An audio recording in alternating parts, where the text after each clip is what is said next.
Hello student, welcome to துரான் academy. நம்ம இன்றைக்கி இந்த லைவ் கிளாஸில் வந்து பார்த்திங்க அப்படின்னா 7ஆம் வகுப்பு புதிய சமச்சீர் புக்கில் இயல் 3 பார்க்க போகிறோம். இந்த இயலோட 7th புக்கில் ஃபஸ்ட்டு டைம் வந்து நம்ம கம்ப்ளீட் பண்ணுறோம். இந்த இயலுடைய தலைப்பு என்ன அப்படின்னா நாடு அதை நாடு தான் வந்து இந்த இயலுடைய தலைப்பு. நாட்டு சம்பந்தமான தலைவரை பற்றியும் நாட்டை பற்றியும் நாட்டுப்பற்றை பற்றியும் அதுக்கு உழைத்த வீரர்களை பற்றியும் தான் நம்ம இந்த இயலில் வந்து பார்க்க போகிறோம். அதுக்கு முன்னாடி போன இயலில் நம்ம விட்டுட்டு அந்த திருக்குறள் 10 வந்து பார்த்துட்டு வந்துடலாம். பார்த்துட்டு இப்போ நம்ம இயல் 3க்கு போயிடலாம். திருக்குறளில் அணுவை துளைத்து 7 கடலை புகட்டி குறுகத் தரித்த குறள் என்று திருக்குறளின் பெருமையை ஔவையார் போற்றுகிறார். சரியா நம்ம வச்சுங்க. அணுவை துளைத்து 7 கடலை புகட்டி குறுக தரித்த குறள் அப்படின்னா 7 கடலை புகட்டி அப்படின்னா ஔவையார்.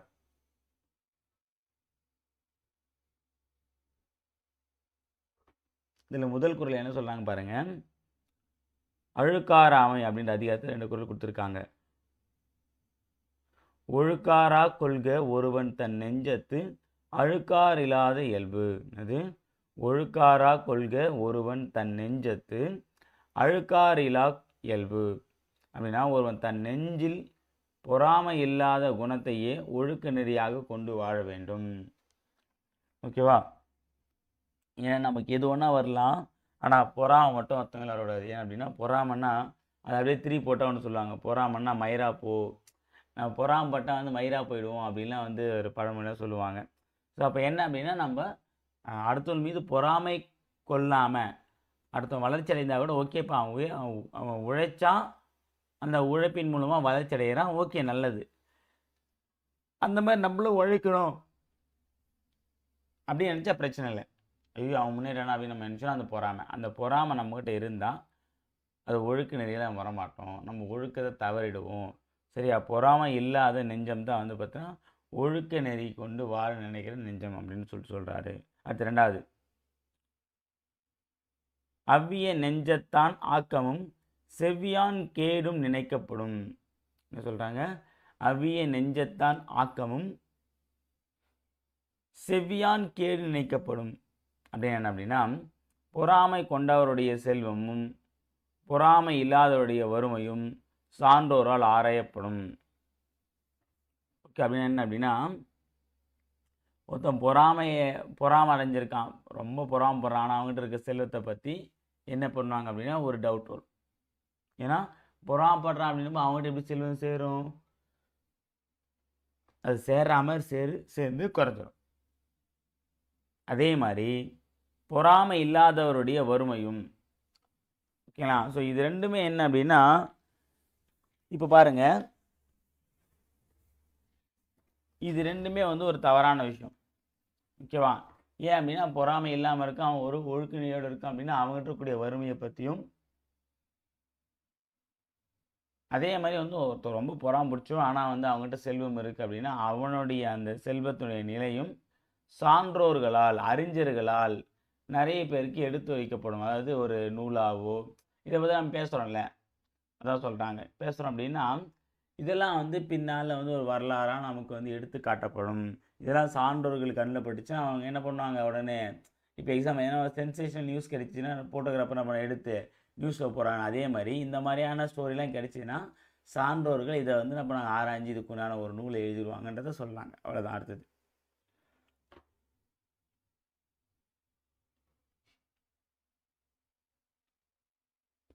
புறங்கூறாமை 2. கண்ணின்று கண்ணறச் சொல்லினும் சொல்லற்க முன்னின்று பின்னோக்கா சொல்.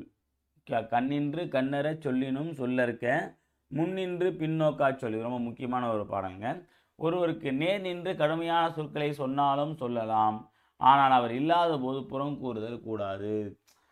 இப்போது நம்ம ஒருத்தரை பற்றி நம்ம கேவலமாக பேசுகிறோம் அப்படின்னா அவங்க இருக்கும்போது பேசுனா அது வேறு, அப்படி கூட பேசிடலாமா. ஆனால் அவங்க இல்லாத போது அவன் அப்பேற்பட்ட ஆளுப்பா, அவன் இப்பேற்பட்ட ஆளுப்பா, அவனால் நம்ப முடியாதுப்பா அப்படின்னு சொல்லிட்டு அவனை பற்றி புறம் கூறக்கூடாது. அதுக்கு ரொம்ப கேவலமான விஷயம்னு சொல்லிட்டு சொல்கிறாரு. அடுத்தது, ஏதிலார் குற்றம் போல் தம் குற்றம் காண்கிற்பின் தீதுண்டோ மண்ணும் உயிர்க்கு. இது ஏதிலார் குற்றம் போல் தம் குற்றம் காண்கிற்பின் தீதுண்டோ மண்ணும் உயிர்க்கு அப்படின்னா பிறருடைய குற்றத்தை காண்பது போல் தன்னுடைய குற்றத்தையும் காண்பவருடைய வாழ்வில் துன்பம் இல்லை. ஓகேங்களா?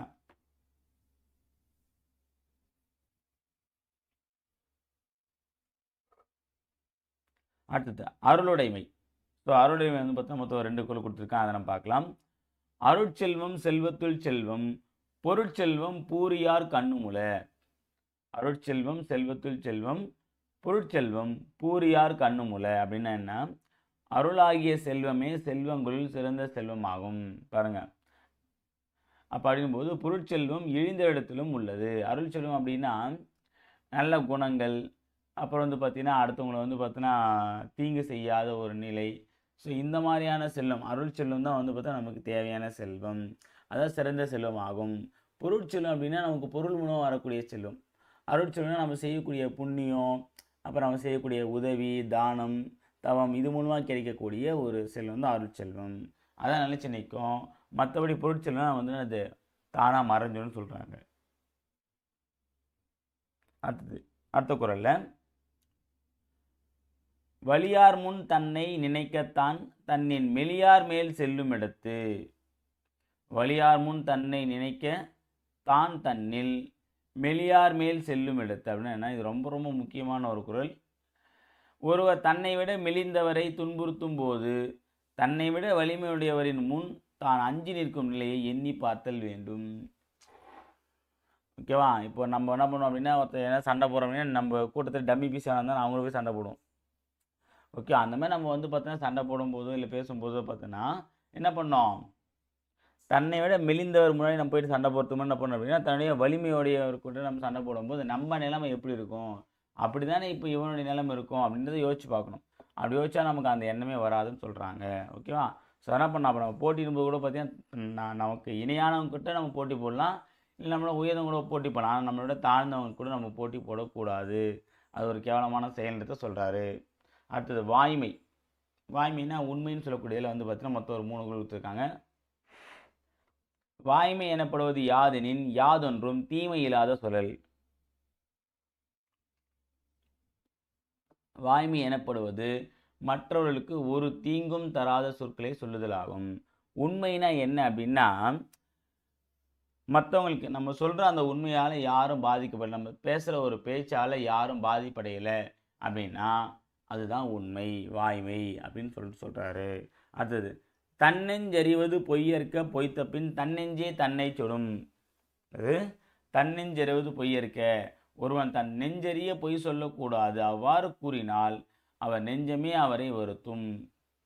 அந்த தன்னெஞ்சறிவது பொய்யற்க, தன்னுடைய நெஞ்சறிந்து மனசறிஞ்சு தப்புன்னு தெரிஞ்சு அதை பண்ணுறேன்னா ஓகேவா, அந்த நெஞ்சு வந்து பார்த்தீங்கன்னா ஒன்று ஆட்டோமேட்டிக்காச்சே இதை போய் நீ சொல்லிட்டே மனசாட்சி கொண்டு சொல்லிட்டேன்ற மாதிரி நம்மளை வந்து வருத்திட்டே இருக்குன்னு சொல்கிறாங்க. அடுத்தது உள்ளத்தால் பொய்யாத ஒழுகின் உலகத்தார் உள்ளத்தில் எல்லாம் உடன்.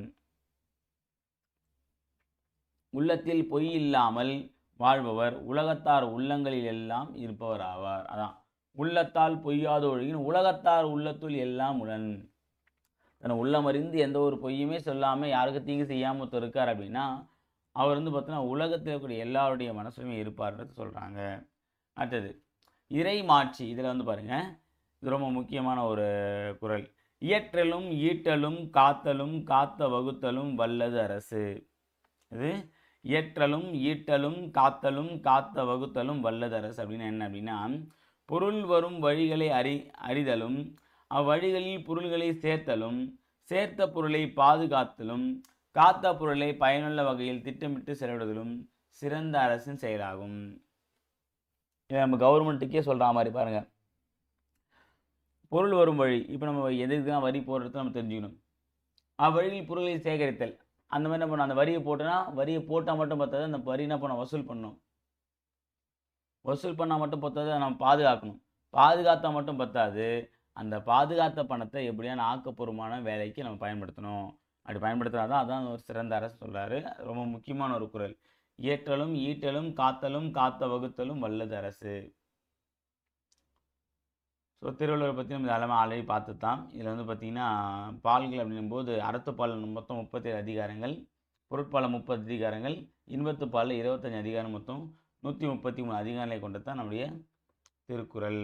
ஓகேவா? மீதி எல்லாமே நம்ம பார்த்துருப்போம். இந்த தமிழ் நூல்களில் திரு என்னும் அடைமொழியோடு வருகின்ற முதல் நூல் திருக்குறள்.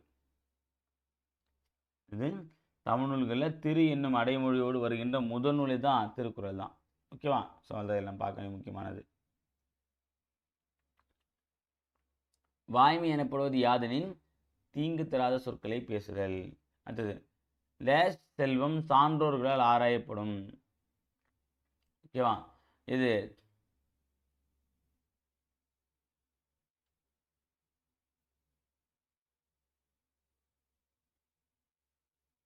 பொறாமை உள்ளனுடைய செல்வம். ஏன்னா பொறாமை இல்லாதவனுடைய வறுமை, பொறாமை உன்னுடைய செல்வம் தான் ஆராயப்படும். அடுத்தது பொருட்செல்வம் அப்படின்னா பொருள் கூட்டல் செல்வம். யாதெனின்னா யாது கூட்டல் எனின். யாது கூட்டல் எனின். தன்னெஞ்சுனா தன்னெஞ்சு. தீதுண்டோ அப்படின்னா தீது கூட்டல் உண்டோன்னா தீதுண்டோ, தீதுண்டோ. இது அவ்வளோதான். ஸோ அடுத்து நாடு அதை நாடில் வந்து பார்த்திங்கன்னா 2 செய்யுள் பகுதி, ஒரு உரைநடை, ஒரு துணைப்பாடம், ஒரு இலக்கண பகுதி நம்ம பார்க்க போகிறோம். சரியா? ஸோ உரைநடை பகுதி அந்தளவுக்கு நடத்தின அவசியம் இல்லை, அது ஹிஸ்ட்ரி தான். ஓகேவா? நம்ம படிச்சுக்கலாம். செய்யுள் பகுதியும் இலக்கண பகுதியும் மட்டும் நம்ம பார்க்கலாம். ஓகேவா? அதில் ஃபஸ்ட்டு பார்த்தீங்கன்னா கவிதை பெயர் வந்து புலி தங்கிய குகை. இது வந்து பார்த்தீங்கன்னா தமிழர்கள் பழங்காலம் முதலே கல்வியிலும் வீரத்திலும் சிறந்து விளங்கினர். சரிங்களா? ஸோ தமிழர்கள் அதை இப்போ கூட பார்த்திங்க அப்படின்னா நம்ம இந்திய அளவில் அதிகமாக நம்ம உயர்கல்வி வரைக்குமே வந்து பார்த்தீங்கன்னா கல்வி கட்டணம் அதிகமாக எந்த மாநிலத்தில் இருக்காங்கன்னா தமிழ்நாடு தான். தமிழ்நாடு எப்பவுமே கல்வியில் வந்து ஒரு பெஸ்ட்டு தான். ஓகே, எழுத்தறிவில் வந்தால் கேரளா இருக்கலாமே தவிர, ஆனால் எழுத்தறின்றது பார்த்தா எழுத படிக்க தெரிஞ்சது கூட எழுத்தறிவு தான் வரும். ஆனால் நாலேஜ் அப்படிங்கும்போது அது நம்ம தமிழ்நாடு ஆளுங்க தான். அது நம்ம எந்த விதமான மாற்று கருத்துமே இல்லை. இதில் பார்த்தீங்கன்னா ஒரு பாடல் வரியை கொடுத்துருக்காங்க, புறநானூர்லேருந்து ஒரு பாடல் வரி. சரிங்களா? ஃபஸ்ட்டு நூல் குறிப்பு ஆசிரியர் குறிப்பு பார்த்துடலாம். காவர் பெண்டு சங்ககால பெண்பார் புலவர்கள் ஒருவர். ரொம்ப முக்கியமான ஞாபகம். பெண்பார் புலவர் ரொம்ப முக்கியமானவங்க. சரியா? ஔவையார் பார்த்துருந்தோம், இந்த காவர் பெண்டு பார்க்கணும். காவர் பெண்டு சங்ககால பெண்பார் புலவர்கள் ஒருவர். சோழ மன்னன் போரவை கோப்பிர நற்கிள்ளியின் செவிலி தாயாக விளங்கியவர். இந்த காவர் பெண்டு யார் அப்படின்னா சோழ மன்னனான போரவை கோப்பிர நற்கிள்ளியுடைய செவிலி தாயாக விளங்கியிருக்காங்க, வளர்ப்பு தாய். கல்வியில் தேர்ச்சியும் கவிபாடும் ஆற்றல் மிக்க இவர். கல்வியில் வந்து தேர்ச்சி பெற்று அதுமாதிரி கவிபாடும் ஆற்றல் மிக்க இவர் சங்ககால மக்களின் வீரத்தை கருப்பொருளாக கொண்டு இப்பாடலை பாடியுள்ளார். இந்த ஒரு பாடலை வந்து சங்ககால மக்களுடைய வீரத்தை வந்து கருப்பொருளாக கொண்டு, இது கேட்கலாம், சங்ககால மக்களின் வீரத்தை கருப்பொருளாக கொண்டு பாடலை ஏற்றுவார் காவர் பெண்டு. அதை சிம்பிளாக கேட்டு போடுவாங்க. இவர் பாடிய ஒரே ஒரு பாடல் புறநானூற்றில் இடம்பெற்றுள்ளது. இவர் பாடின பாடல் 400 பாடலில் ஒரு பாடல் எதில் இடம்பெற்றிருக்கு? புறநானூரில் இருக்குது. புறநானூறு 801. இந்நூல் பண்டைய கால தமிழ் மக்களின் வாழ்க்கை முறை, நாகரிகம், பண்பாடு, வீரம் முதலியவற்றை வெளிப்படுத்தும் நூலாக உள்ளது. ஓகேவா? புறநானூறு வந்து பார்த்தீங்கன்னா 15 மேற்கணக்கு நூல்களில் 8 தொகை நூலில் 1. இது பண்டைய கால தமிழ் மக்களுடைய வாழ்க்கை முறை, நாகரிகம், பண்பாடு, வீரம் ஆகியவற்றை வெளிப்படுத்துவது அமைந்துள்ளது. அவ்வளோதான். நூல் குறிப்பு ஆசிரியர் குறிப்புவார். இப்போ நம்ம வந்து பாடல் வந்து பார்க்கலாம். சிற்றில் நற்றூன் பற்றி நின்மகன் யாண்டுளனோ என வினவுதி என் மகள் யாண்டுளன் ஆயினும் அறியேன் ஓரும் புலி சேர்ந்து போகிய கல் அலை போல ஈன்ற வயிறோ இதுவே தோன்றுவன் மாதோ போர்க்களத்தானே அப்படின்னு சொல்லிட்டு இந்த பாடம் வந்து முடிக்கிறாங்க. என்ன அப்படின்னா, எம் சிறு குடியின் அழகிய தூணை பற்றி நின்று என் மகன் எங்கே என்று வினவும் பெண்ணே, அவன் இருக்கும் இடம் யானறியேன், புலி தங்கி சென்ற குகை போல அவனை பெற்ற வயிறு இங்குள்ளது, ஒருவேளை அவன் போர்க்களத்தில் இருக்கக்கூடும் அப்படின்னு சொல்லிட்டு இந்த ஒரு பாடல் வந்து முடிக்கிறாங்க. ஒரு தாய் வந்து பார்த்தீங்கன்னா வீட்டில் உட்காந்துருக்கும்போது ஒரு பெண் வந்து கேட்குறாங்க, உன் பையன் எங்கன்றத கேட்குறாங்க. அவ்வளோதான். கேட்கும்போது என் பையன் எங்கே இருக்கான்னு எனக்கு தெரியாது, ஆனால் அவனை பெற்றெடுத்த வயிறு என்கிட்ட தான் இருக்குன்றதை சொல்கிறாங்க. அவ்வளோதான். ஸோ இதுதான் வந்து அவங்க சொல்லக்கூடிய விஷயம். இப்போ அவன் அங்கே இல்லை அப்படின்னும்போது கண்டிப்பாக போர்க்களத்தில் தான் இருப்பான். அப்போ என்னது, ஆண்மகன் என்பது போர் புரியவன், போர் புரியத்தில் மட்டும்தான் சிறந்த வீரனாக இருப்பான். அப்போ அவன் வீரன் தான் முக்கியம், அவன் போருக்கு தான் போயிருப்பான்றத சொல்கிறாங்க. அப்போ வீட்டில் எல்லாம் எங்கே தான் போகிறான் அர்த்தம்? இப்போ நம்ம வீட்டிலாம் சொல்லுவாங்க அப்பா அம்மா, நம்ம பையன் பொண்ணு வீட்டில் இல்லை பொறுக்க போயிருக்குன்னுவாங்க. அதான் இப்போ பொறுக்க போருன்றாங்க. அந்த காலத்து தாய்மார் என்ன சொன்னாங்க, போருக்கு போயிருக்காங்க அப்படின்றாங்க. இந்த காலத்து தாய்மார்கள்லாம் பொறுக்க போயிருக்குன்றாங்க. சரி, அதான் வித்தியாசம், வேற ஒன்றும் இல்லை. ஓகேவா?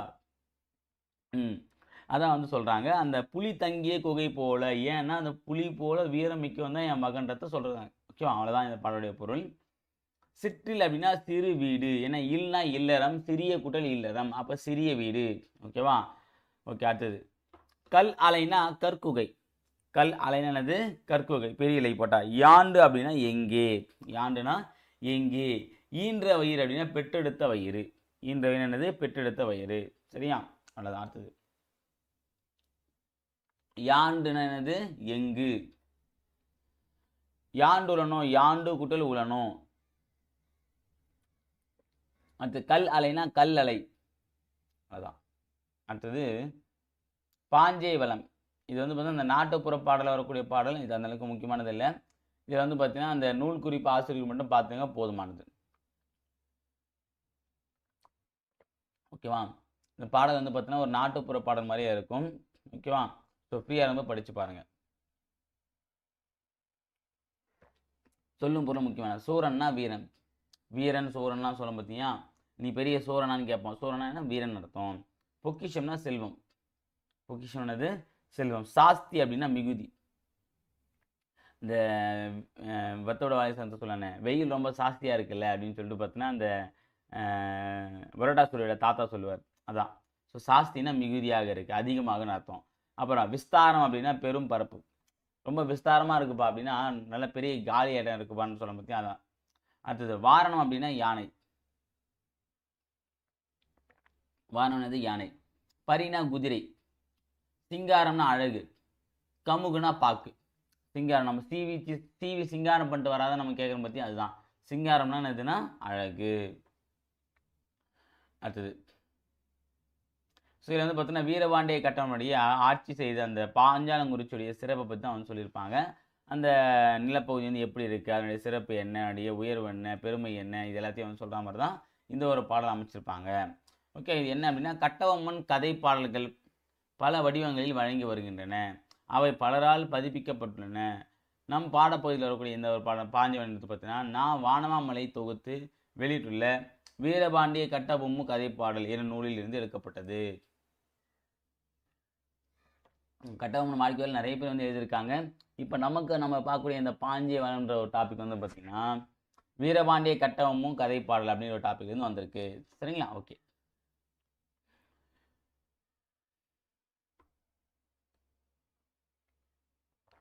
ஊர்வலத்தின் முன்னால் லேஸ் அசைந்து வரும் அப்படின்னா என்னது, தோரணம் தான் அசைந்து வரும்னு சொல்லுவாங்க. அல்லது யானை அசைந்து வருமா? அடுத்தது பாஞ்சாலங்குறிச்சியில் டேஷ் நாயை விரட்டிடும். ஓகே, எது அப்படின்னா முயல் வந்து நாயை விரட்டிடும். இது வந்து பார்த்தீங்கன்னா அந்த பாடல் வரியை படிச்சிங்கன்னா அந்த ஆன்சர் நீங்கள் போட்டுடலாம். மெத்தை வீடு என்று குறிப்பிடப்படுவது என்ன அப்படின்னா மாடி வீடு. ஓகே, மெத்தை வீடு நம்ம என்ன பண்ணுவோம், மாடி வீட்டை தான் சொல்லுவோம். அடுத்தது ஓகேவா?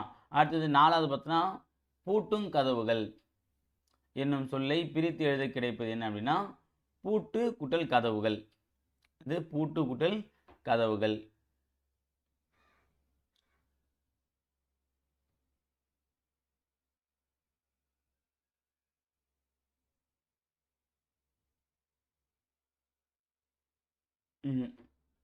இது வரும், பூட்டும் கதவுகள் வரும். சாரி, ஏன் அப்படின்னா பூட்டு கதவுகள் அப்படின்னா தான் இந்த பூட்டு குட்டல் கதவு நம்ம போடலாம்.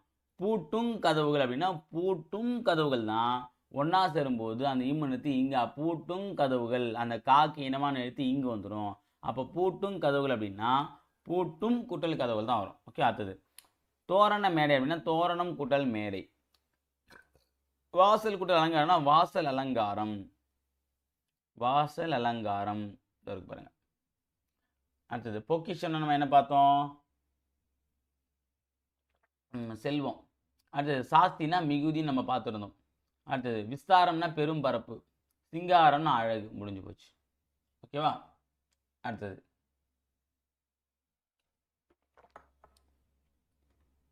அது உரைநடை பகுதியில் தேசியம் காத்த செம்மல் அப்படின்ற ஒரு தலைவரை பற்றி பார்க்க போகிறோம். சரியா? ஸோ தேசியம் காத்த செம்மல் யார் அப்படின்னா பசும்பொன் முத்துராமலிங்க தேவர். ஓகே, ரொம்ப ரொம்ப ஒரு முக்கியமான ஒரு நபர் தான். ஓகேவா? ஸோ இது வந்து பார்த்தீங்க அப்படின்னா தேசியம் உடல் தெய்வீகம் உயிர் என கருதி மக்கள் தொண்டு செய்தவர் பசும்பொன் முத்துராமலிங்க தேவர். ரொம்ப முக்கியமானது. தேசியம் உடல் தெய்வீகம் உயிர். எது உடல் எது உயிர் ஞாபகம் வச்சுங்க. தேசியம் தான் உடல், தெய்வீகம் தான் உயிர் என கருதி மக்கள் தொண்டு செய்த யார்? பசும்பொன் முத்துராமலிங்க தேவர். இவர் வீர பேச்சால் எத்தனையோ தியாகிகளையும் விவேக பேச்சால் எத்தனையோ அறிவாளிகளையும் உண்டாக்கியவர். வீர பேச்சால் தியாகிகளை, விவேக பேச்சால் அறிவாளிகளை உருவாக்கியவர் யார்? முத்துராமலிங்க தேவர்.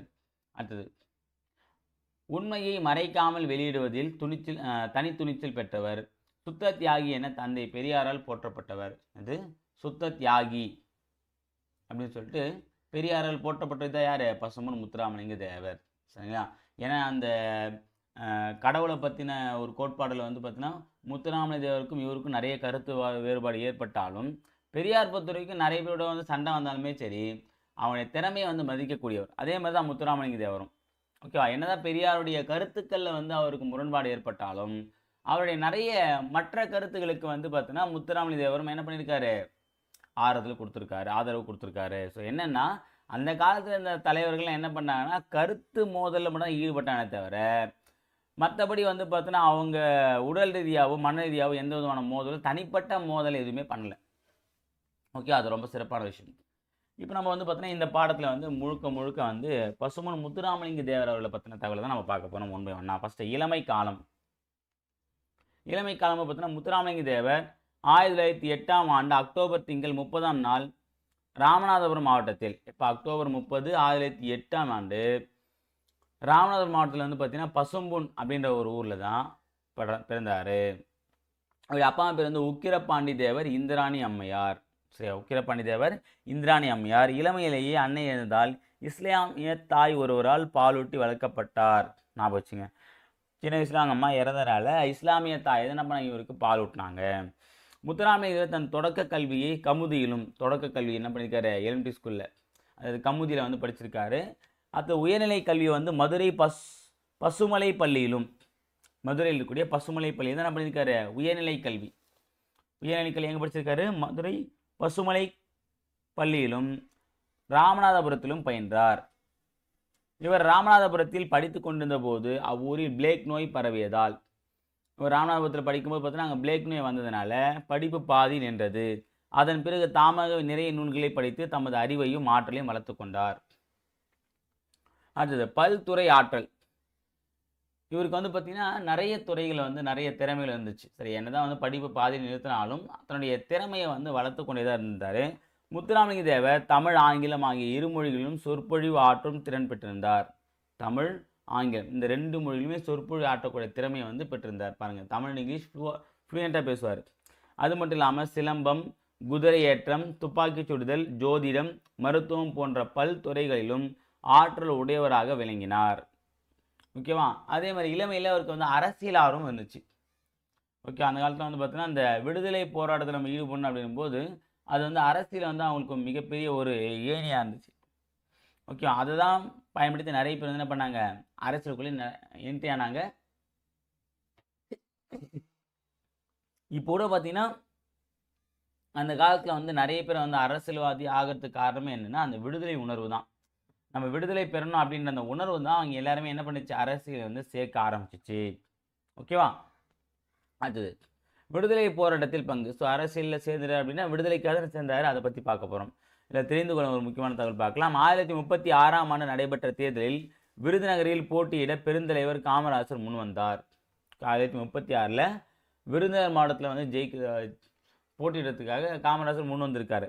நகராட்சிக்கு வரி செலுத்தியவர்கள் மட்டுமே தேர்தலில் போட்டியிட முடியும் என்னும் நிலை இருந்தது. எனவே முத்துராமலிங்க தேவர் ஒரு ஆட்டுக்குட்டியை வாங்கி காமராசர் பெயரில் வரி கட்டி அவரை தேர்தலில் போட்டியிட வைத்தார். காமராசர் வந்து விருதுநகர் நிற்கணும் ஆசை.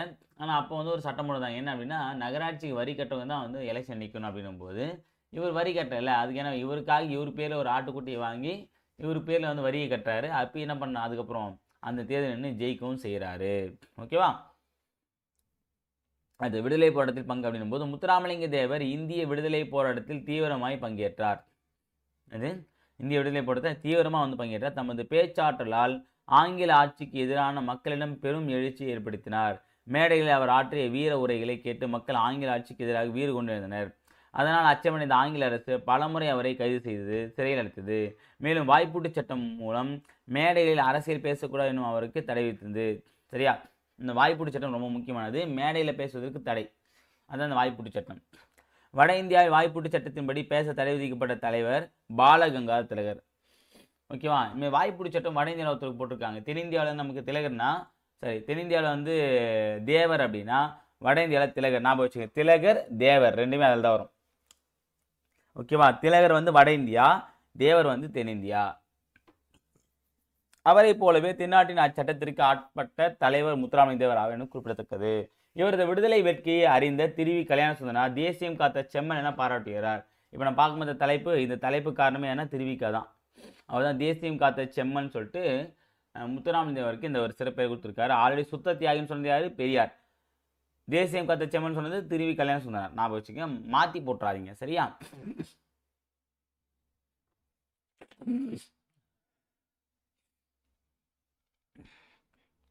அடுத்து நேதாஜியுடன் தொடர்பு. இப்போ நம்ம விடுதலை உணர்வு பார்த்தாச்சு. இப்போ நேதாஜியுடன் தொடர்பு அப்படின்னும் போது பார்த்தீங்கன்னா, தன்னுடைய அரசியல் குருவாவை யாரை ஏற்றுப்பாங்க அப்படின்னா நேதாஜி தான் வந்து முத்துராமலிங்க தேவர் ஏற்றுப்பார். சொல்கிறாங்க பாருங்கள்.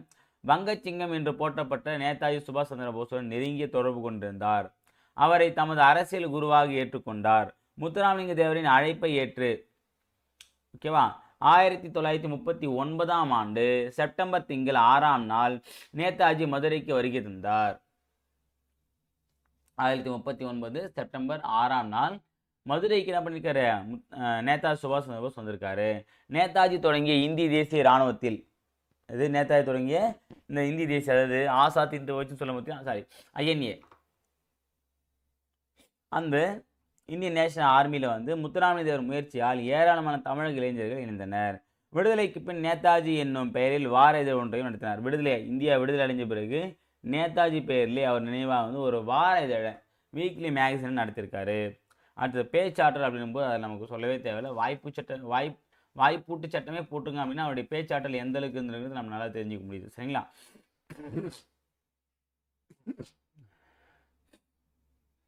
அடுத்தது ஒரு பாக்ஸ் ஆகி பார்க்கலாம். பசும்பொன்னில் உள்ள முத்துராமலிங்க தேவர் நினைவிடத்தில் அவர் தோன்றி மறைந்த அக்டோபர் 30ஆம் நாள் ஆண்டுதோறும் தமிழக அரசின் சார்பில் அரசு விழாவாக எடுக்கப்படுகிறது. தமிழக சட்டமன்றத்தில் அவருக்கு திருவுருவப்படம் திறந்து வைக்கப்பட்டுள்ளது. சென்னையில் அரசு சார்பாக சிலை அமைக்கப்பட்டுள்ளது. இந்திய நாடாளுமன்ற வளாகத்திலும் சிலை வைக்கப்பட்டுள்ளது. இந்திய அரசால் 1995ஆம் ஆண்டு தபால் தலை வெளியிடப்பட்டுள்ளது. இந்திய அரசால் 1995இல் தபால் தலை என்ன பண்ணியிருக்காங்க, இவருக்கு வந்து ஒன்று வச்சுருக்காங்க. ஓகே, நான் வச்சுங்களா, ரொம்ப முக்கியமானது. ஓகேங்களா, அடுத்தது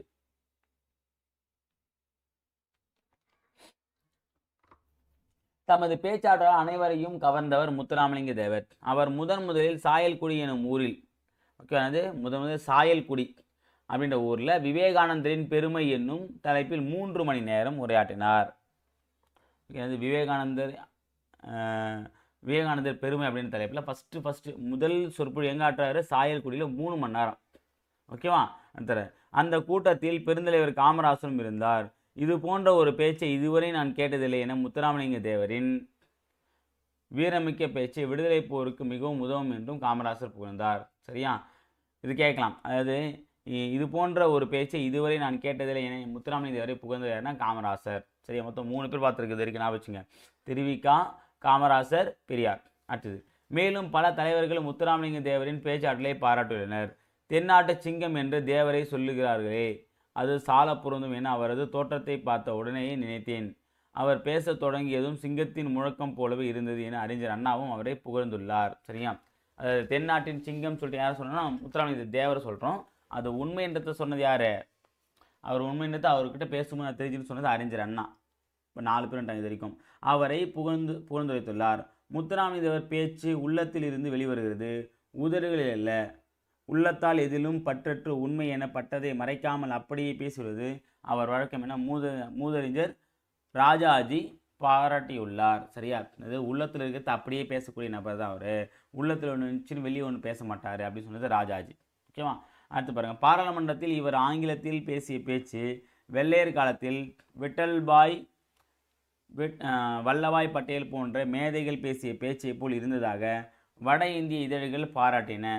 சரியா, அதாவது பார்லமெண்டத்தில் வந்து பார்த்தீங்கன்னா இங்கிலீஷில் வந்து உரையாற்றும் போது அது எப்படி இருந்துச்சான், விட்டல்பாய் அப்புறம் வந்து வல்லபாய் பட்டேல் இவங்க பேசின பேச்சு மாதிரி இருந்துச்சுன்னு சொல்கிறாங்க. அப்படின்னு வட இந்திய பத்திரிகையில் இவரை பற்றி சிறப்பாக இருக்காங்க. அவர் சட்டமன்ற உறுப்பினராக இருந்தபோது சட்டமன்றத்தில் ஆற்றிய உரைகளை அனைவரும் பாராட்டினர்.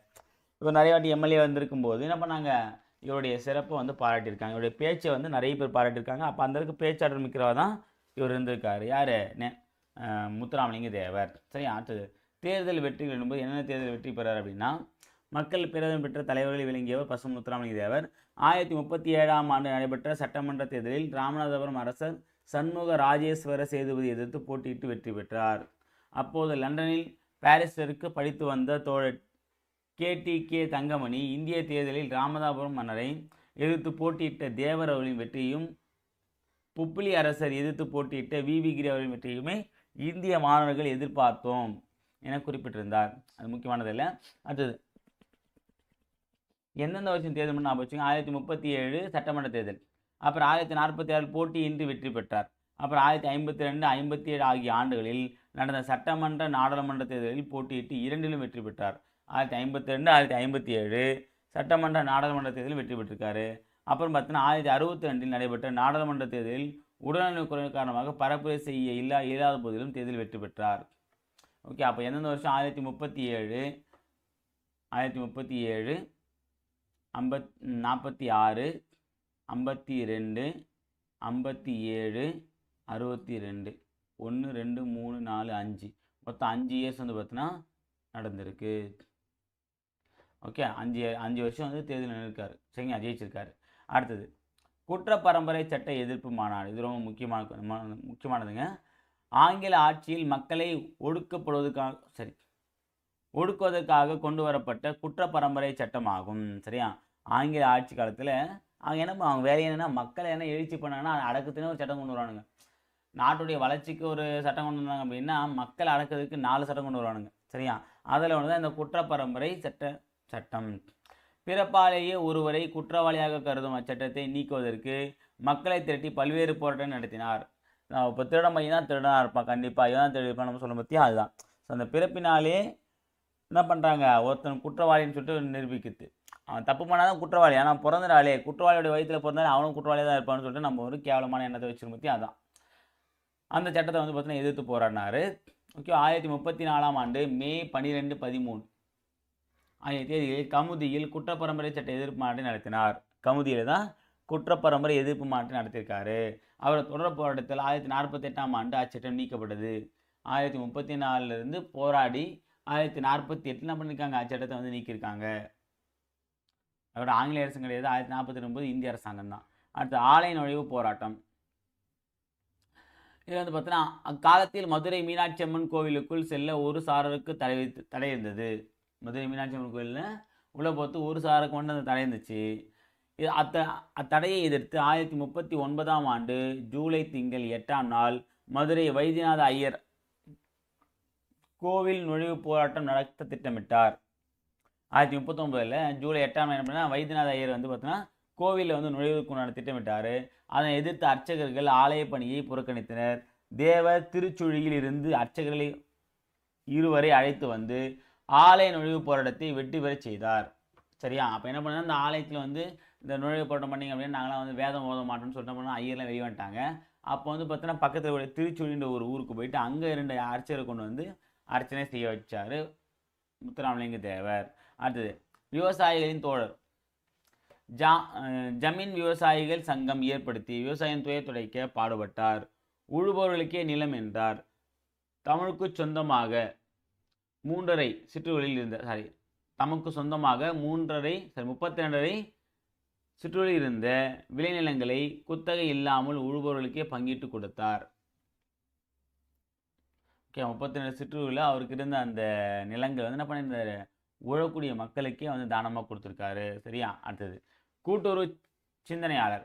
கமுதியில் வியாபாரிகள் விவசாய உற்பத்தி பொருட்களை குறைந்த விலைக்கு வாங்கியதால் விவசாயிகள் பாதிக்கப்பட்டனர்.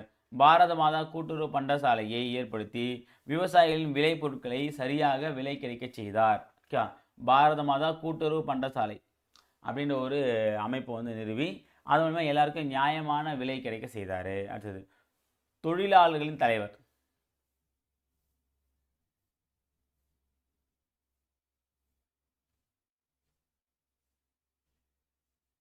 அடுத்து பார்த்தீங்கன்னா சிறைவாசம். அது மாதிரி இதில் பார்த்துருவோம். அந்த தொழிலாளர் தலைவர் வந்து பார்த்துக்கலாம்.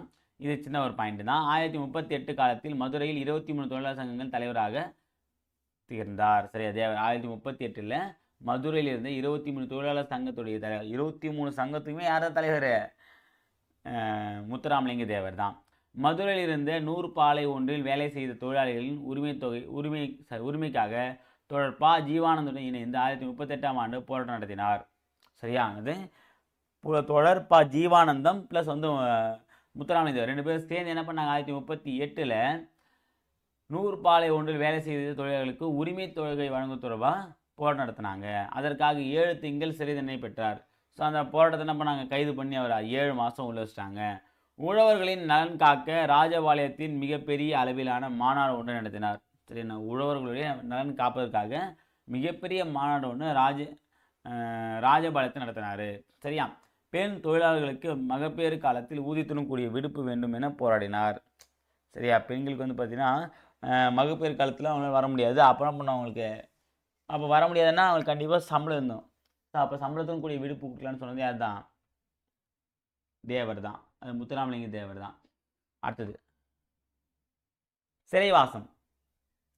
சுதந்திர போராட்டத்தின் போது மிக தீவிரமாக ஈடுபட்டதால் அலிப்பூர், அமராவதி, தாமு, கல்கத்தா, சென்னை, வேலூர் போன்ற சிறைகளில் சிறை வைக்கப்பட்டிருந்தார். என்னென்ன ஊர்? அலிப்பூர், அமராவதி, தாமு, கல்கத்தா, சென்னை, வேலூர். ஓகே, இது எல்லாமே அவர் இருந்த சிறைகள். அடுத்தது 2ஆம் உலகப் போர் சமயத்தில் மத்திய பிரதேசத்தின் தாமோ என்னும் நகரில் உள்ள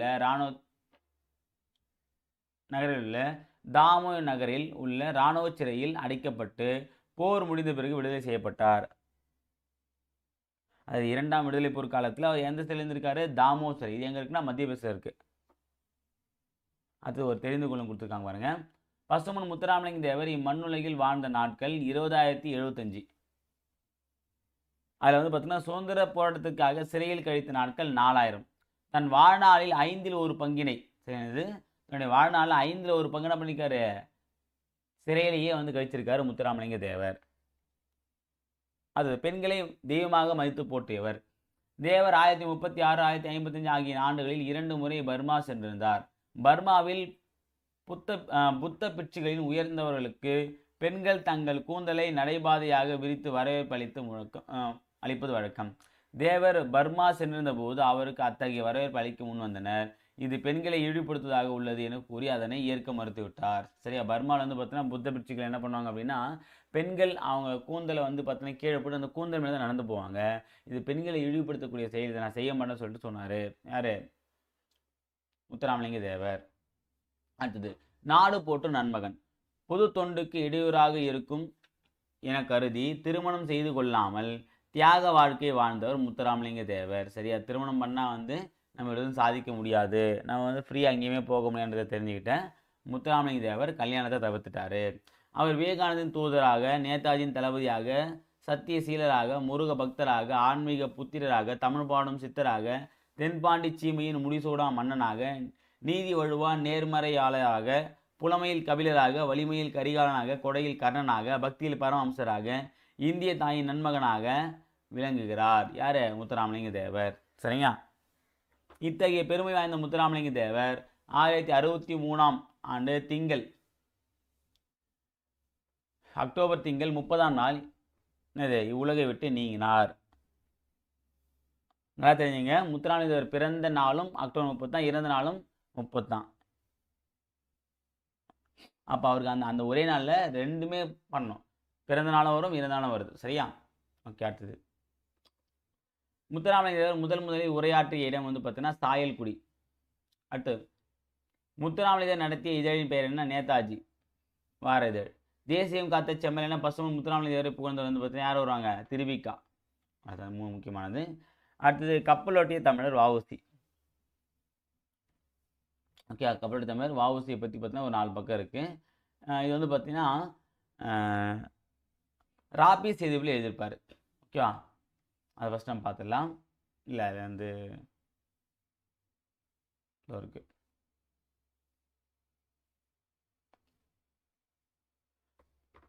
ராபி சேதுபிள்ளை தமிழறிஞர், எழுத்தாளர், வழக்கறிஞர், மேடை பேச்சாளர் என பன்முகம் திறன் கொண்டவர் ராபி சேதுபிள்ளை. இவரை சொல்லின் செல்வ என போற்றுவர். இது சொல்லின் செல்வன் சொல்லி யார் சொல்லுவோம்? இலக்கியத்தில் ராபி சேதுபிள்ளை சொல்லுவோம். செய்யுளுக்கே உரிய எதுகை மோனை என்பவற்றை உரைநடைக்குள் கொண்டு வந்தவர் இவரே என்பர். இது செய்யுளுக்குள் உரிய எதுகை மோனை என்பவற்றை உரைநடைக்குள் செய்யுளை தான் நம்ம என்ன பண்ணுவோம்? எதுகை மோனையை பார்ப்போம். ஆனால் உரைநடைக்குள்ளவும் அந்த எதுகை மோனை சொற்களை பயன்படுத்திய முதல் நபர் யார்? ராபி சேதுபிள்ளை. அடுத்தது, இவரது தமிழின்பம் எனும் நூல் இந்திய அரசின் சாகித்ய அகாடமி விருது பெற்ற முதல் நூலாகும். சரியா? சாகித்ய அகாடமி விருது பெற்ற முதல் நூல் எதுன்னு பார்த்தீங்கன்னா தமிழின்பம். இது எழுந்து யார்? ராபி சேதுபிள்ளை. ஓகேவா? அடுத்தது, ஆற்றங்கரையினிலே கடற்கரையினிலே தமிழ் விருந்து, தமிழகம் ஊரும் பேரும், மேடை பேச்சு உள்ளிட்ட பல நூல்களை இவர் எழுதியுள்ளார். என்ன நூல்? ஆற்றங்கரையினிலே கடற்கரையினிலே தமிழர் விருந்து, தமிழகம் ஊரும் பேரும், மேடை பேச்சு, இது எல்லாமே. இப்போ வந்து பார்த்தீங்கன்னா இப்போ நம்ம பார்க்கக்கூடிய இந்த பாடல் வந்து பார்த்தீங்கன்னா இந்த ஒரு பகுதி வந்து வ.உ.சி. சிதம்பரனார் பேசுவதாக அமைந்த நம் பாடப்பகுதி கடற்கரையிலேயே எனும் நூலிலிருந்து எடுத்தாளப்பட்டுள்ளது. அது கடற்கரையினிலே அப்படின்ற நூலில் தான் இந்த ஒரு டாபிக் எடுத்திருக்காங்க. சரியா? ஓகே, அதை ஃபஸ்ட்டு பார்க்கலாம்.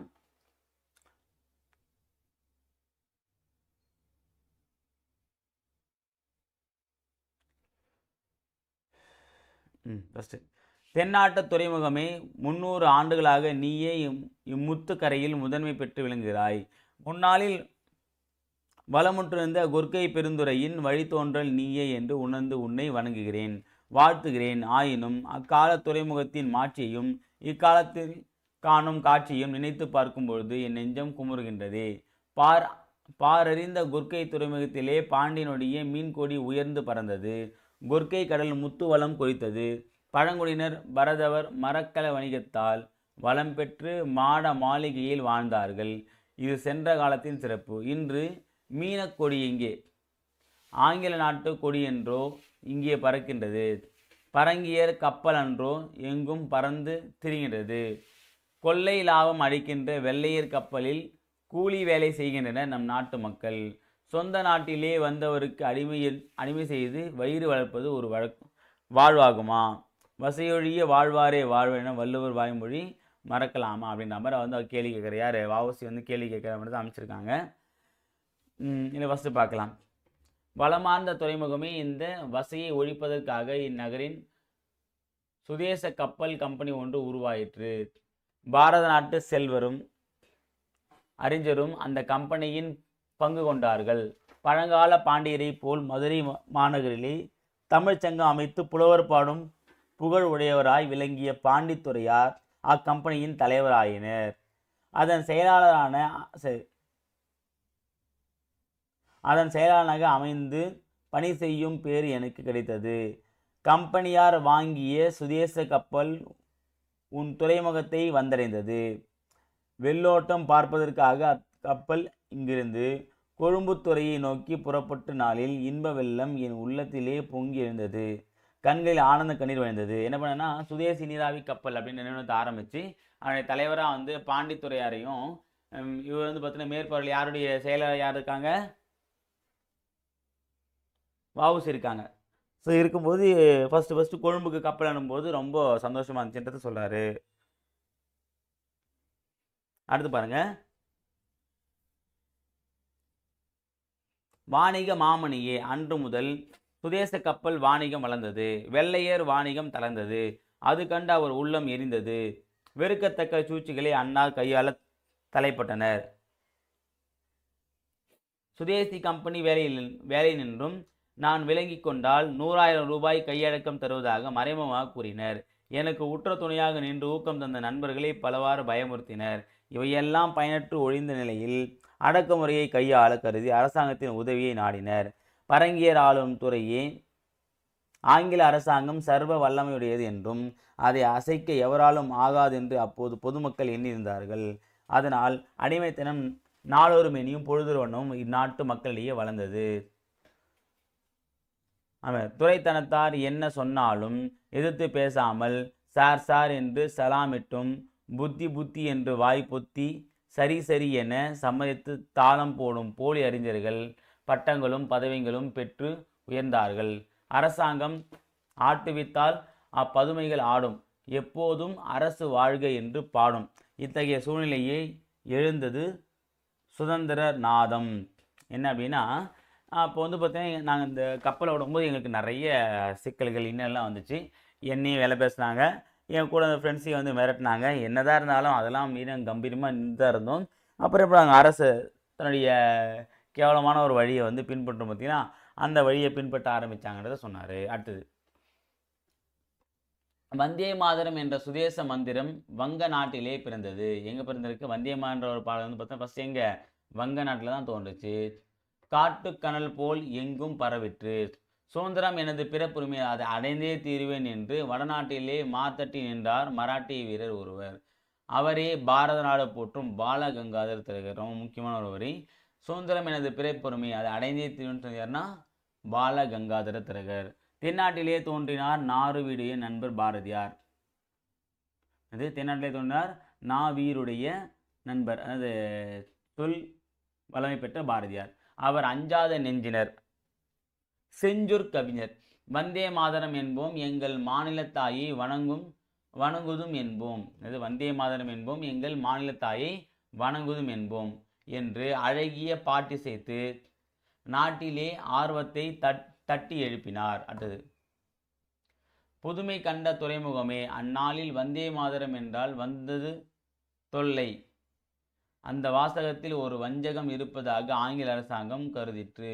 பொதுக்கூட்டத்திலும் தொழிலாளர் கூட்டங்களிலும் நான் பேசும்போது வந்தே மாதரத்தை அழுத்தமாக சொல்வது வழக்கம். அதை கேட்டு நாட்டு மக்கள் ஊக்கமுற்றார்கள், உணர்ச்சி பெற்றார்கள். உள்ளதை சொன்னால் கள்ளமுடையவர் உள்ளம் எரியும் அல்லவா? எரிவுற்று அரசாங்கம் என்னை எதிரியாக கருதிற்று. என் மீது பல வகையான குற்றங்கள் சாட்டியது. நாட்டின் அமைதியை நான் கெடுத்தேனாம். நல்ல முதலாளிமாருக்கு தொல்லை கொடுத்தேனாம். வெள்ளையர் மீது வெறுப்பை ஊட்டினேனாம். வீர சுதந்திரம் பெற வழிகாட்டினேனாம் அப்படின்னு சொல்லிட்டு நம்ம இவர் மீது பல்வேறு அவதூறு வழக்கில் போட்டு இவரை சிறைக்கு அனுப்ப பார்த்தாங்க. வெள்ளையர் கோர்ட்டிலே இக்குற்ற விசாரணை விறுவிறுப்பாக நடந்தது. இரட்டை தீவிரவாத தண்டனை எனக்கு விதிக்கப்பட்டது. அப்பீல் கோர்ட்டிலே சிறை தண்டனையாக மாற்றி அத்தீர்ப்பு 6 ஆண்டு கோவை சிறையிலும் கண்ணூர் சிறையிலும் கொடும் பணி செய்தேன். என்ன பண்ணிருக்காரு அப்படின்னா, ஃபஸ்ட்டு வந்து இரட்டை தண்டனை கொடுத்துருக்காங்க வெள்ளையர்கள் கோர்ட்டில் வந்து பார்த்தீங்கன்னா. அதுக்கப்புறம் வந்து என்ன பண்ணிருக்காங்கன்னா, மேல்முறையீடு செய்யும்போது அப்புறம் ஒரு தண்டனை மட்டும் கொடுத்துருக்காங்க. கோவை சிறையிலையும் அப்புறம் அது கண்ணூர் சிறையில் வந்து பார்த்தீங்கன்னா என்ன பண்ணியிருக்காரு, 6 ஆண்டுகள் வந்து இவருக்கு சிறைவாசியாக இருந்திருக்காரு. அப்போ கடும் பணியை செஞ்சுருக்காரு. என் உடல் சலித்தது, ஆயினும் உள்ளம் ஒரு நாளும் தளர்ந்ததில்லை. சிறைச்சாலையை தவச்சாலையாக தான் கருதினேன். கை வருந்த மெய் வருந்த செய்பணிகள் எல்லாம் தாய்நாட்டின் விடுதலைக்காக புரிந்த அருந்தவம் என்று எண்ணி உள்ள மகிழ்ந்து. இது கேட்கலாம். ஓகே, கை வருந்த மெய் வருந்த செய்த பணிகள் எல்லாம் தாய்நாட்டின் விடுதலைக்காக புரிந்த அருந்தவம் என்று எண்ணியவர் யாருன்னா வ.உ.சி. அடுத்தது,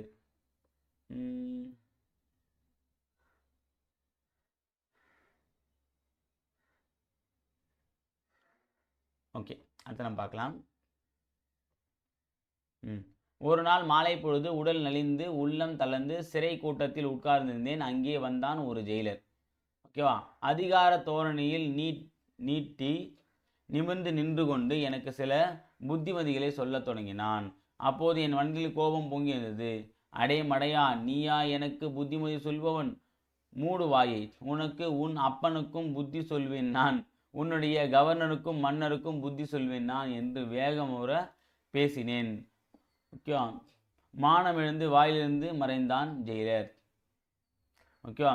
ஏன்னா இதுக்கப்புறம் இவன்கிட்ட பேச வேலைக்கு ஆகுதுன்னு சொல்லி என்ன பண்ணாரு, இது இவருக்கு வந்து வ.உ.சிக்கு வந்து புத்தி சொல்ல வந்தார். கடைசி இவர் என்ன பண்ணுறாரு, பல்ப் வாங்கின்னு போயிட்டாரு. அதை சொல்கிறாங்க. அடுத்து, தமிழ் பெருந்துறையே, உன் தாழ்விலும் வாழ்விலும் எந்த நாளிலும் என் தமிழ் தாயை நான் மறந்தறியேன். இந்த நகரத்தில் வக்கீல் வேலை பார்த்து வளமுற வாழ்ந்து நாளில் வல்லம் பாண்டித்துரை தேவரோடு உறவு கொண்டு தமிழ் நூல்களை கற்றேன். ஸோ பாண்டித்துரை தேவரோடு சேர்ந்து என்ன படிக்கிறார்? தமிழ் நூலை கற்றிருக்காரு. அதனால் நான் அடைந்த நன்மைக்கு ஓர் அளவில்லை. சிறைச்சாலையில் சிக்கிழுத்த துயரத்தை மாற்றியது என் தமிழன்றோ? கைத்தோல் உரிய கடும் பணி புரிந்தபோது என் கண்ணீரை மாற்றியது கன்னி தமிழன்றோ? ஸோ நான் வந்து சிறையில் வந்து கஷ்டப்படும் போதெல்லாம் எனக்கு வந்து ஒரு ஆறுதல் ஒன்று பார்த்தா தமிழ் மொழி தான்றதை சொல்கிறாரு. அடுத்த தொல்காப்பியத்தை படித்து பிடித்து என் தொல்லையெல்லாம் மறந்தேன். இந்நிலையை கற்று என் இன்னல்களை எல்லாம் வென்றேன். ஆங்கில மொழியில் ஆலன் என்பவர் இயற்றிய அறிவு நூல்களை ஒன்றை மனம் போல் வாழ்வு என்ற தமிழ் மொழிபெயர்த்தேன். ஓகே, இவரில் என்னென்ன விஷயங்கள்லாம் பண்ணியிருக்காருன்னு பார்த்தீங்க அப்படின்னா, தொல்காப்பியத்தை படித்து தொல்லையெல்லாம் வந்தார், இன்னிலையை படித்து இன்னல்களை எல்லாம் வென்றார். அப்புறம் மனம் போல் வாழ்வு என்ற தமிழில் மொழிபெயர்க்கப்பட்ட ரஷ்ய நூல் அந்த ஒன்று பார்த்துருப்பாரு. அடுத்து பார்த்தீங்க அப்படின்னா ரஷ்யன் பாருங்க, மனம் போல் வாழ்வு என்ற தமிழ் மொழிபெயர்க்கப்பட்ட ஒரு நூல். ஓகேவா?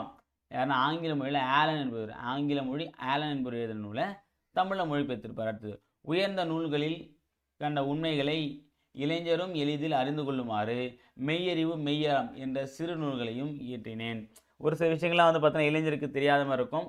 அது இளைஞர்களுக்கு உண்டான ட்ரெண்ட்லேயே போய் சொல்கிறதுக்கு என்ன பண்ணேன் அப்படின்னா 2 விஷயங்கள். அதான் பார்த்தீங்க அப்படின்னா என்னது, அதுக்குள்ள வந்துட்டுனா மெய்யறிவு மெய்யறம். ஓகேவா? அடுத்தது சிறையில் இருந்து இயற்றிய நூல்களையும் உவந்து ஏற்றுக்கொள்ளுமாறு செந்தமிழ் தாயின் திருவருளை வேண்டுகிறேன். வருங்கால பெருவாழ்வே காலம் கடிது செல்கிறது. என் சிறை வாழ்வு முடிந்தது. இந்நகரை வந்தடைந்தேன்.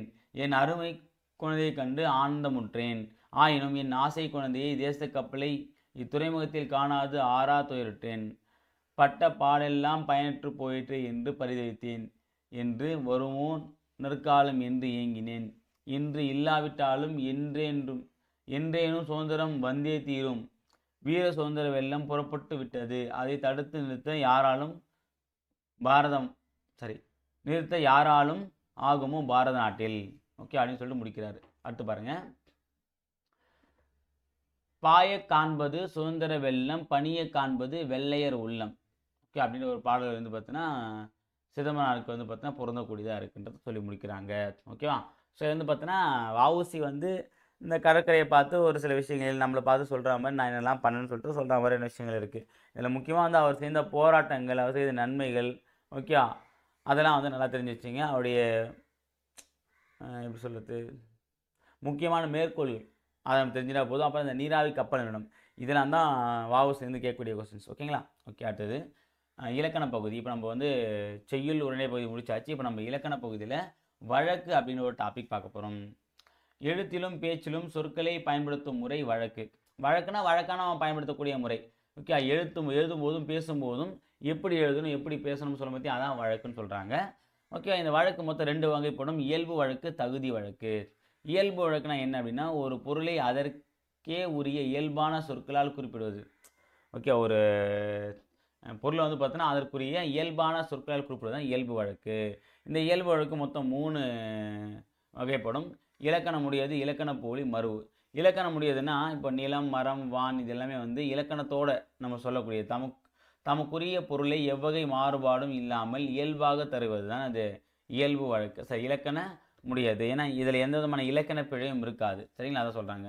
அடுத்து இலக்கண போலின்னு பார்த்தீங்கன்னா இல்லத்தின் முன் பகுதியை இல்முன் என குறிக்க வேண்டும். ஆனால் அதனை நாம் இன்னும் என்ன சொல்கிறாங்க, முன்றில் என மாற்றி வழங்கினர். கிளையின் நுனியை கிளை நுனின்னு சொல்லணும். ஆனால் நம்ம என்ன பண்ணுறோம், நுனி கிளைன்னு சொல்கிறோம். இவ்வாறு இலக்கண முறைப்படி அமையாவிடனும் இலக்கண முடியவை போலவே ஏற்றுக்கொள்ளப்படும் சொற்கள் இலக்கண போலிகள். இது ஆக்சுவலாக பார்த்தீங்கன்னா இது இலக்கணமாக பார்த்தீங்க அப்படின்னா மாற்றி தான் சொல்லணும். நம்ம முன்றில் சொல்ல பற்றி அது இல்முன் தான். அதே மாதிரி கிளை நுனி தான் சொல்லணும். கிளையின் நுனி கிளை கிடையாது, நுனியில் கிளை இருக்காது. சரியா? ஸோ அப்படின்னா அந்த வார்த்தையை மாற்றி போட்டாலும் அது இலக்கண மொழியாக கருதப்படும் அப்படின்னு சொல்கிறாங்க. இலக்கண போலி என்பதன் பெரும்பாலும் சொற்களின் முன்பின் பகுதிகள் இடம் மாறி வருவதையே குறிக்கும். எனவே இலக்கண போலியை முன்பின்னாக தொக்க போலி எனவும் குறிப்பிடுவர். மாறி மாறி வந்திருக்கும். இப்போ முன்னாடி வரது பின்னாடி வரும், பின்னாடி வரது முன்னாடி வந்திருக்கும். அதான் வந்து இலக்கண போலி. சரி, முன்பின்னாக தொக்க போலி எனவும் அழைப்பர். பாருங்க, புறநகர்னா நகர்ப்புறம் வரணும், கால்வாய்னா வாய்க்கால், ஓகேவா, தசைனா சதை, கடைக்கண்ணா கண் கடை, கண்ணுடைய கடைசி பகுதி தான் நம்ம சொல்லணும். அதான். அடுத்தது வாயில் வாசல், இது ரெண்டும் பொறுத்துக்கு பார்க்கலாம். இல்லத்துக்குள் நுழையும் வழி இல்வாய் இல்லத்தின் வாய் என குறிப்பிடப்பட வேண்டும். ஆனால் அதை வாயில் முன் வழங்குகிறோம். இது இலக்கண போலியாகும். வாயில் எனும் சொல்லை பேச்சு வழக்கில் வாசல் எனும் வழங்குகிறோம். இது மருவாகும். சரியா? இல்வாய்ன்றதான் பார்த்தீங்கன்னா இலக்கணம் உடையது. வாயினத்து பார்த்தா இலக்கண போலி. மரு என்பது என்னது? வாசல் என்பது என்னது? மருவு. சரியா? ரொம்ப முக்கியமானது ஞாபகம் வச்சுங்க. அடுத்தது 3வது டாபிக் மரு. 3வது வகை. நாம் எல்லா சொற்களையும் எல்லா இடங்களிலும் முழுமையாக வடிவத்தில் பயன்படுத்துவதில்லை. தஞ்சாவூர் என்னும் பெயரை தஞ்சை என்றும் திருநெல்வேலி என்னும் பெயரை நெல்லை எனவும் வழங்குகிறோம். சரியா? ஸோ அப்போ அந்த வந்து பார்த்தீங்கன்னா மாறி ஒரு சில ஊர் பெயர்கள் வந்து பார்த்தீங்கன்னா மாறி மருவி திரிஞ்சு உருவாக்கக்கூடியதான் மருவு. ஓகே, அப்படின்னு நம்ம சொல்கிறோம். அடுத்த தகுதி வழக்கு. ஸோ தகுதி வழக்குனா என்ன பார்த்தீங்கன்னா ஏதேனும் ஒரு காரணத்தினால் பிறரிடம் சொல்ல தகுதியற்ற சொற்களை, ஏதாவது ஒரு ரீசன் இருக்கும், அதனால் அந்த ஒரு வார்த்தையை வந்து டேரெக்டாக சொல்ல முடியாது. அப்போ ஏன்னா அது கண்டிப்பாக நம்ம தெரியப்படுத்தணும் அப்படின்னா அதுக்கு தான் இப்போ நாங்கள் வேறு சொற்களை வந்து குறிப்பிடுவாங்க. இதுக்கு இனமான ஒரு சொல்லை வந்து குறிப்பிடுவாங்க. அதை வச்சு நம்ம தெரிஞ்சுக்கலாம். இதுக்கு பேர் என்ன அப்படின்னா தகுதி வழக்கு. ஓகே, அவங்க தகுதிக்கு ஏற்ற மாதிரி அந்த வார்த்தையை நம்ம சொல்லணும். இப்போ ஒரு ட்ரெண்டிங்காக இருக்கக்கூடிய ஒரு ஸ்டூடெண்ட்கிட்ட போயிட்டு பழைய ஓல்டு டைலாக்லாம் அடித்தோம் அப்படின்னா செட் ஆகுது. இப்போது அவன் பழைய ஆளுக்கிட்ட போயிட்டு வந்து பார்த்தீங்கன்னா நியூ டைலாக் அடித்தாலும் செட் ஆகுது. ஸோ என்ன அவங்களுக்கு என்ன தகுதி, அந்த தகுதிக்கு ஏற்ற விஷயத்தை செய்ய தகுதி வழக்கு அப்படின்னு சொல்கிறாங்க. ஓகேவா? அது ஃபஸ்ட்டு பாருங்கள். இடைக்கரடக்கல் மங்களம் குழுவுக்குறி. இடைக்கரடக்கல் என்ன அப்படின்னா பிறரிடம் வெளிப்படையாக சொல்லத்தகாத சொற்களை தகுதியுடைய வேறு சொற்களால் கூறுவது தான் இடைக்கரடக்கல். இப்போ கால் கழுவி வந்தான், குழந்தை வெளியே போய்விட்டது, ஒன்றுக்கு போய் வந்தேன். இப்போ ஒன்றுக்குன்னா பாத்ரூம் போய்ட்டு தான் சொல்லணும். ஓகேவா? ஸோ அவள் பாத்ரூம் போய்ட்டு வந்தா அது வெளியே சொல்ல முடியாது. இதே நம்ம ஒன் பாத்ரூம் ஒன்றுக்கு போய்ட்டு வந்தோம் அப்படின்னா அப்போ ஒன் பாத்ரூம்னா இந்த யூரின் போய்ட்டு வந்துன்னு அர்த்தம். ஓகே, குழந்தை வெளியே போய்விடுதுன்னா குழந்தை மலம் கழித்துட்டுன்னு அர்த்தம். அப்போ வெளியே போயிட்டேன் அப்படின்னா அது மலம் கழித்து தான் இன்டெரக்டாக சொல்கிறாங்க. கால் கழுவினா நான் மலம் கழித்துட்டு வந்தேன்னா சொல்லணும். அந்த மலம்ன்றது வந்து நம்ம வெளிப்படையாக சொல்ல முடியாத வார்த்தைன்றதுனால நான் கால் கழிட்டு வந்தேன். அப்போ கால் கழிட்டு வந்தேன் நம்ம என்ன பண்ணோம் புரிஞ்சுக்கிறோம். ஓஹோ, இவங்க மலம் கழித்து வந்திருக்காங்கன்றது. ஓகே, அதுதான் சொல்கிறாங்க. சரியா? அதான் இடைக்கடைக்கல். அடுத்த 2வது மங்களம். செத்தார் என்பது மங்களம் இல்லாத சொல் என நம் முன்னோர் கருதினர். எனவே செத்தார் என குறிப்பிடாமல் துஞ்சினார் என குறிப்பிடினர். நாம் இக்காலத்தில் இயற்கை எய்தினர் என்று குறிப்பிடுகிறோம். இவ்வாறு மங்களம் இல்லாத சொற்களை மங்களமாக வேறு சொற்களால் குறிப்பிடுவது மங்களம் எனப்படும். என்ன சொல்றேன்னா இப்போ ஓலைனா திருமுகம், கருப்பாடுனா வெள்ளாடு. கருப்பாடுன்றதுன்னா அது நெகட்டிவாக சொல்ல பார்த்தியா? அப்போ நம்ம கருப்பாடுன்னு சொல்லாமல் என்ன பண்ணோம், வெள்ளாடுன்னு நம்ம சொல்கிறோம். அடுத்தது விளக்கை அணை அப்படின்னா விளக்கை குளிரவை. விளக்கு அணைக்க முடியாது, நம்ம நெருப்பு தான் அணைக்க போகிறோம். அப்போ விளக்கை குளிர செஞ்சேன்னா அப்போது நெருப்பை அணைப்பது தான் இந்த இன்டெரக்டாக சொல்கிறோம். சுடுகாடு அப்படின்னா நன்காடு.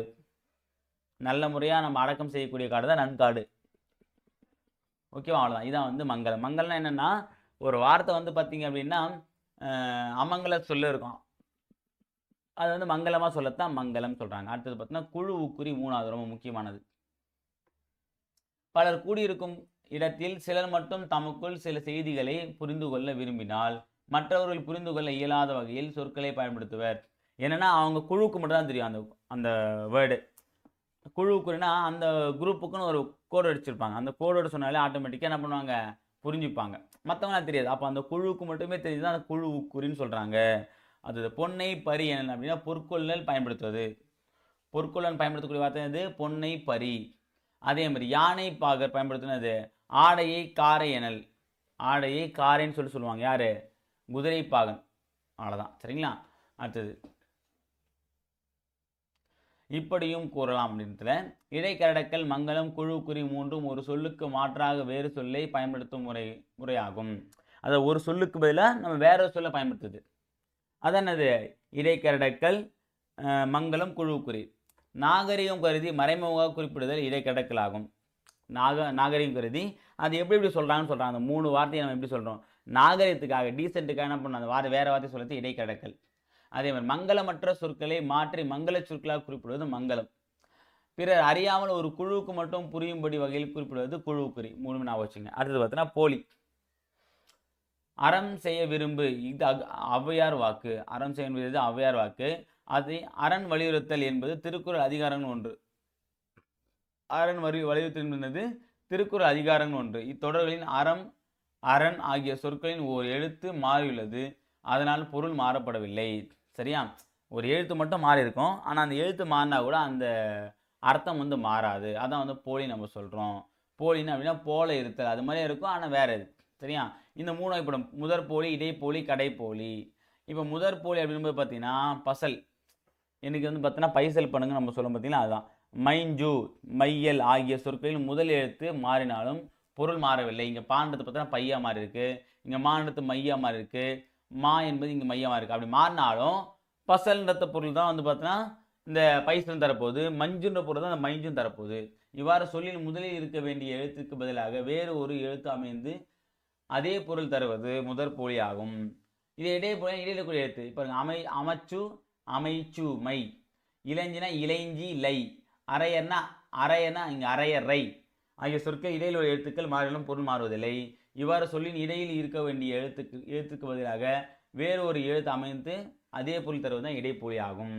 அடுத்தது கடைப்போலி. அகன்னா அகம், ஆனால் வெளியே, அப்போ அகம்னா உள்ளே, ஆனால் இங்கே அகன்னு சொல்லிட்டு போடுறாங்க. நிலம் அப்படின்னா நிலன், நிலத்தை பற்றி சொல்லுது. முகன்னா முகன். அப்புறம் வந்து பந்தல் அப்படின்னா பந்தர். சாம்பல் அப்படின்னா சாம்பர். இது வந்து பார்த்தா இறுதி எழுத்து எப்படி இருக்கு மாறுபடுது. அப்படின்னா இது கடைப்போலி அல்லது ஈட்டுப்போலின்னு சொல்லுவாங்க. அடுத்து பார்த்தா கடைசியாக முற்றுப்போலி. இது ரொம்ப முக்கியமானது.